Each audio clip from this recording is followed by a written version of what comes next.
திருவள்ளூர் மாவட்டம் ஆரப்பாக்கம் பகுதியில கடந்த 12ஆம் தேதி 4ஆம் வகுப்பு படிக்கக்கூடிய ஒரு சிறுமி அடையாளம் தெரியாத நபரால பாலியல் பலாத்காரம் செய்யப்பட்டிருந்தாங்க. இதை அடுத்து அவங்க பெற்றவங்க கம்ப்ளைண்ட் கொடுத்திருந்தாங்க. கிட்டத்தட்ட 14 நாட்கள் ஆகி தனிப்படை அமைத்து அந்த குற்றவாளியை தேடுதல் பணியில தமிழ்நாடு போலீஸ் ஈடுபட்டிருந்தாங்க. நேற்றைய தினத்துல அந்த நபரோடு முகம் ஒத்து போகிறதான ஒரு நபரை போலீசார் கைது செய்திருக்கிறாங்க. அவரை விசாரணைக்கு உட்படுத்தி இருக்காங்க. விசாரணையில என்ன மாதிரியான தகவல் வெளியாகி இருக்கு அப்படின்றத இந்த வீடியோல முழுசா பார்க்கலாம். Welcome to the KTV. நீங்க பார்த்துட்டு இருக்கிறது MO ஷோ வித் சோபனா.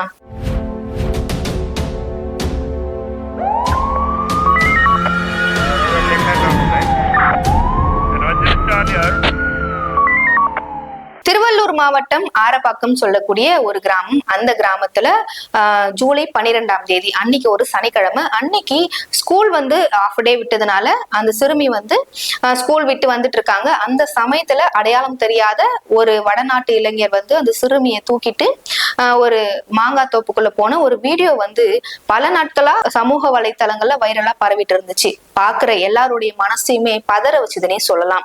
யார் இந்த அடையாளம் தெரியாத நபர் அப்படின்னு சொல்லிட்டு எல்லாருக்குமே ஒரு கேள்வி எழுப்புச்சு.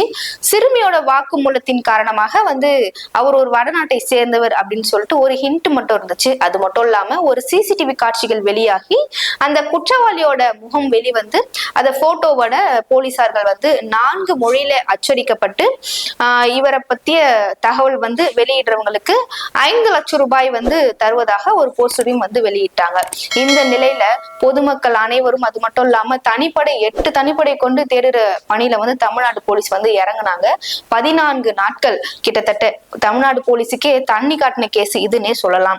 இப்படி 14 நாட்களுக்கு பிற்பாடு நேத்து ஒரு நபர் சூலூர்பேட்டை ரயில்வே ஸ்டேஷன்ல இருந்து கண்டுபிடிக்கப்பட்டிருக்கிறாரு. அதே முகபாவனை கொண்டவராக அவர் கைது செய்யப்பட்டு விசாரணைக்கு உட்படுத்தப்பட்டிருக்காரு. இந்த சம்பவத்துக்கு IG Asra Garg press meet கொடுத்திருந்தாரு. என்ன சொல்லி இருந்தாருன்னா, அவரு இந்த கேஸ் ரொம்ப கிரிட்டிக்கலான கேஸ், இது ரொம்ப கஷ்டமா இருந்துச்சுன்னே சொல்லலாம் குற்றவாளியை ஐடென்டிஃபை பண்றதுக்கே அப்படின்னு சொல்லியிருந்தாரு. அது மட்டும் இல்லாம இந்த கேஸ் ரொம்ப சென்சிட்டிவான கேஸா இருக்கிறதுனால இதுல முழு விசாரணை முடிந்ததுக்கு அப்புறமாக தான் எந்த ஒரு உண்மையா இருந்தாலும் எந்த விசாரணை முடிவுகளும் எங்களால வெளியிட முடியும் அப்படின்னு ஒரு தகவல் அவர் சொல்லியிருந்தாரு.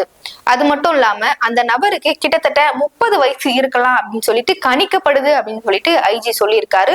இன்னும் ID ப்ரூஃப் எல்லாம் வச்சு விசாரணை ஸ்டார்ட் பண்ணல அப்படின்னு நேத்திய நிலவரப்படி IG அவர்கள் பிரஸ் மீட் கொடுத்திருந்தாரு. இந்த குற்றவாளியை காவல்துறை எப்படி அடையாளம் கண்டிருக்காங்கன்னா, கிட்டத்தட்ட தனிப்படை 20 தனிப்படை ஆயிடுச்சு. முதல்ல 3 தனிப்படை கொண்டு தேடிட்டு இருந்தாங்க. அதுக்கப்புறம் 8 தனிப்படையாச்சு.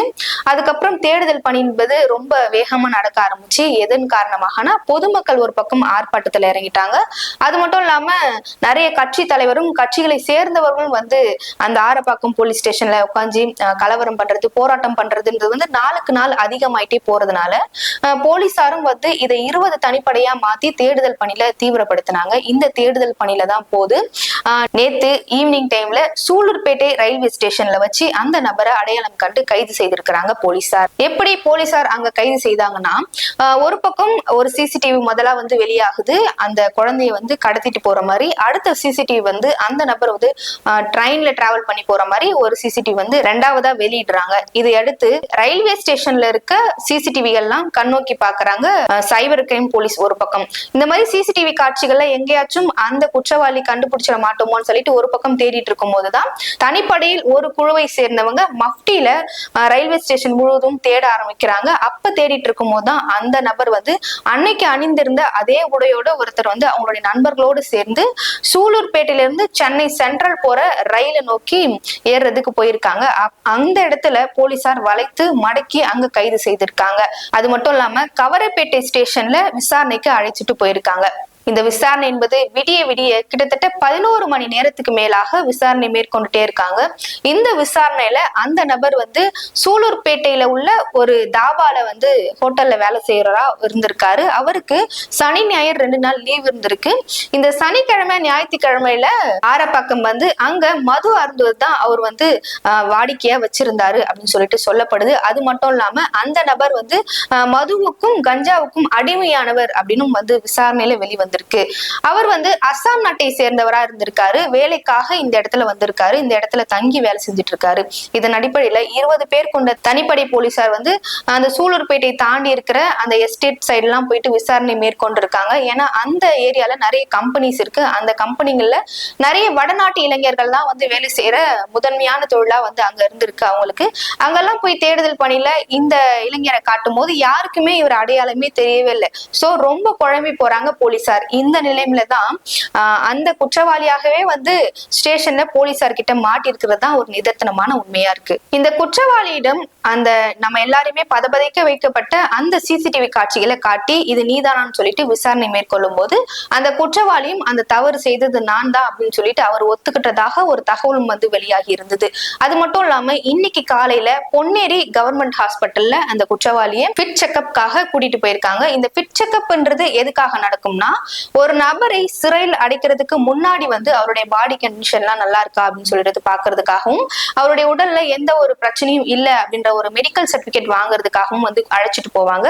அதுக்காகவும் இருக்கலாம். சிறையில் அடைக்கிறதுக்கு முன்னாடி அவருடைய உடம்புல எந்த ஒரு பிரச்சனையும் இல்ல அப்படின்றது தெரிஞ்சுக்கணுன்றதுக்காக ஹாஸ்பிட்டல்ல மெடிக்கல் செக்அப்காக அந்த குற்றவாளியை கூட்டிட்டு போயிருக்காங்க. அது ஒரு பக்கம் இருக்க. இப்ப நமக்கு கிடைத்திருக்கிற தகவல் என்னன்னா, அந்த குற்றவாளி எந்த இடத்துல வேலை செஞ்சாரோ, அதாவது சூலூர்பேட்டையில அவர் ஒரு தாபால வேலை செஞ்சுட்டு இருந்தாரு.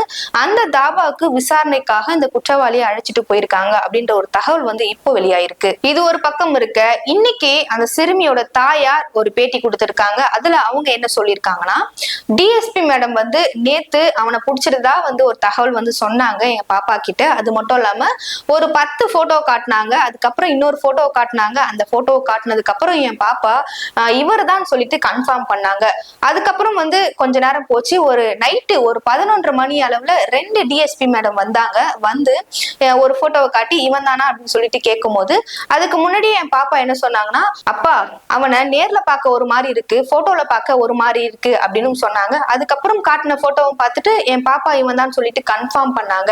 இருந்தாலும் அதுக்கப்புறம் எங்க கிட்ட யாருமே வந்து போட்டோவை காட்டியோ இல்ல நேர்ல வந்து விசாரணைக்கு உட்படுத்தவோ இல்ல என் பாப்பாவை கூட்டிட்டு போய் அந்த நபரை அடையாளம் காட்டுறதுக்கோ யாரும் முயற்சிக்கவே இல்லை. நானும் டிஎஸ்பி மேடம் கிட்ட கேட்டேன், என் பாப்பா வந்து நேர்ல பார்த்து அடையாளம் காணணும்னு சொல்லிட்டு கேக்குறாங்க. நேர்ல பார்த்து அந்த நபர் தானா அப்படின்னு சொல்லிட்டு நான் கன்ஃபார்ம் பண்ணிட்டதுக்கு அப்புறம் என் கையால ஒரு அடியாச்சும் நான் அவரை அடிச்சிடணும் அப்படின்னு சொல்லிட்டு என் பாப்பா சொல்றாங்கன்னு நான் கேட்கும் போது அந்த மேடம் என்ன சொன்னாங்கன்னா, அப்படிலாம் வந்து அக்யூஸ்டோட முகத்தை காட்ட முடியாது, அது குழந்தையோட லைஃபுக்கு பிரச்சனையாயிடும் அப்படின்ற மாதிரி எல்லாம் சொன்னாங்க. அதுக்கு நாங்க சொன்னோம், பெத்தவங்க எங்க கையிலயாச்சும் காட்டுங்க, நான் பார்க்கணும் அந்த நபர் யாருன்னு சொல்லிட்டு. அப்படி ஒரு கொடூரனை நான் பார்த்தே ஆகணும் அப்படின்னு சொல்லிட்டு கேட்கும் போது எங்களுக்கும் அதெல்லாம் காட்ட மாட்டோம் அப்படின்னு சொல்லிட்டாங்க.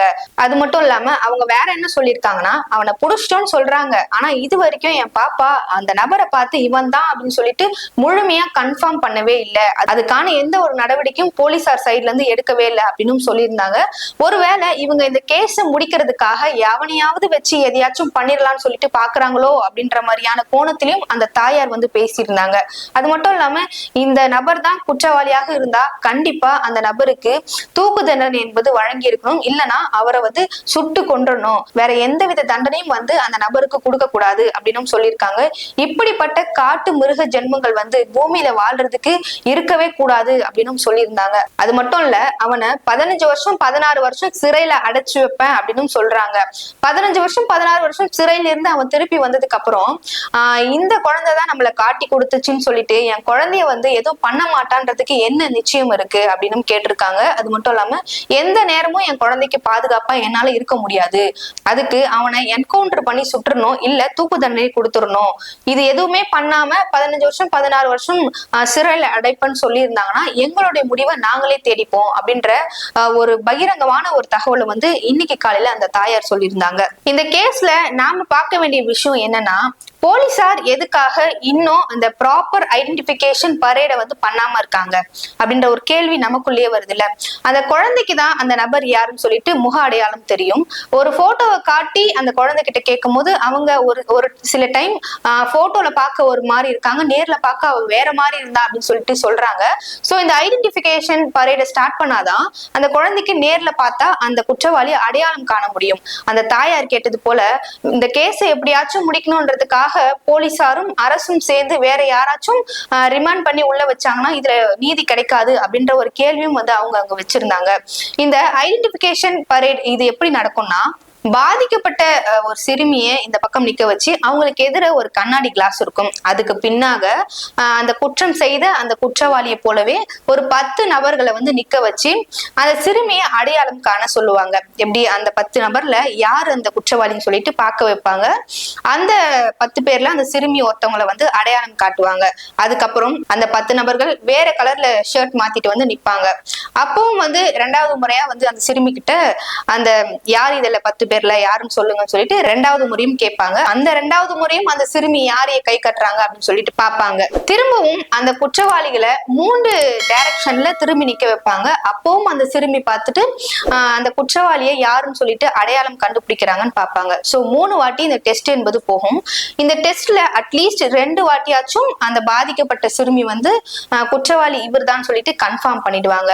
இதை வச்சுதான் அந்த குற்றவாளி யாரு என்பதை வந்து ஈஸியா கண்டுபிடிக்கிற ஒரு முறையா இருக்கு. இதுக்கு பேர் தான் வந்து ப்ராப்பர் ஐடென்டிபிகேஷன் பரேட்னு சொல்லுவாங்க.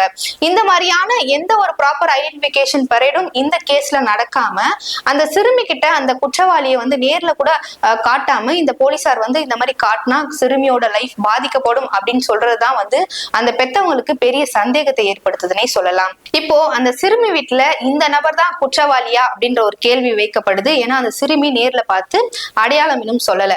ஆனா அவங்க வீட்டுல எதிர்பார்க்கிறது அந்த சிறுமி நேர்ல பார்த்து இந்த நபர் தான் சொல்லிட்டு அடையாளம் காணும்னு சொல்லிட்டு அவங்க வீட்லயும் எதிர்பார்க்கறாங்க.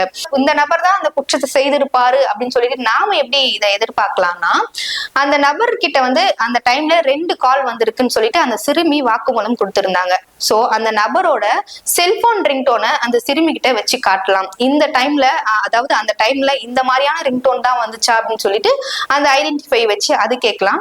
அதே ரிங்டோன் தான் அந்த சமயத்துல ஒலிக்கப்பட்டுச்சு அப்படின்னு சொல்லிட்டு அந்த சிறுமி சொல்லியிருந்தாங்கன்னா அந்த குற்றவாளி தான் சொல்லிட்டு நிரூபிக்க ஒரு வாய்ப்பு இருக்கு. அது ஒரு பக்கம் இருக்க. 2வதா அந்த நபரோட செல்போன் நம்பரை வச்சு அந்த சைட்ல டவர் செக் பண்ணாங்க.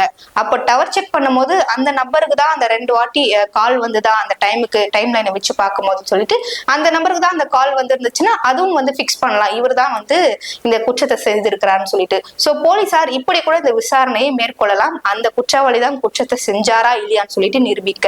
இப்போ இது வரைக்கும் முதற்கட்ட விசாரணை மட்டும் தான் முடிஞ்சிருக்கு. இப்ப 2ஆம் கட்ட விசாரணையாக அந்த குற்றவாளி வேலை செய்த இடத்துல வந்து போய் விசாரணை மேற்கொள்றாங்க. அந்த ஓனர், அந்த ஹோட்டல் ஓனரையும் வந்து நேத்தே விசாரணைக்கு எடுத்ததா ஒரு தகவலும் வந்து வெளியாயிருந்துச்சு. விசாரணை என்பது போயிட்டு தான் இருக்கு. இந்த கேஸ பத்திய மேலும் விசாரணையில் வரக்கூடிய தகவல்களை நான் வந்து உங்ககிட்ட ஷேர் பண்ணிக்கிறேன். அது வரைக்கும் உங்களிடமிருந்து விடைபெறுவது நான் உங்கள் சோபனா.